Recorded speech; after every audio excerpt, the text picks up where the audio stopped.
आता एक अपघात झालेला आहे मिथिला सोसायटी शिवाजीनगर रोडजवळ जी आहे तिथे वाहतूक आहे. डंपरने ट्रॅक्टरला मागून ओव्हरटेक करताना अपघात झालेला आहे. त्यात एक मनुष्य अंगपड गेलेला आहे आणि 2 जण जखमी नाशिकला गेलेले वाटतं.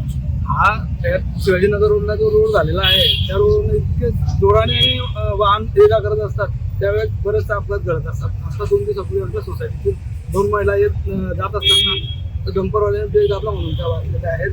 परंतु ही आमची बरेच दिवसांपासून मागणी आहे. जेव्हापासून रोड झालेला आहे तेव्हापासून आम्ही गतिरोधकाची मागणी करत आहेत, परंतु ती होत नाही. यामुळे सोसायटीतील लोकांना बरेच गोष्टींना भविष्यात जीवितास हानी होऊ शकते. आज हा माणूस गेलेला आहे त्या सोसायटीतून पुढे जाऊ शकतात. आमची मागणी आहे की लवकरात लवकर गतिरोधक बसण्यात यावे.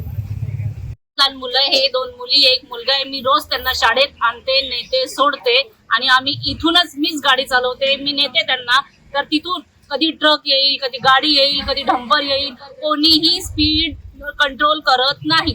कुठल्याही स्पीडने येतं, कुठल्याही स्पीडने हे करतात. तर आम्हाला तिथं स्पीड ब्रेकर पाहिजे. लहान लहान मुलं खेळतात आमचे, बाहेर निघतात, तिथं दुकान आहे, तिथं समोर पेट्रोल पंप आहे. मग यांनी समोरच्यांनी काय केलं पाहिजे? गाडीची स्पीड आवरलेली पाहिजे ना. पण गाडीची स्पीड हे आवरत नाही.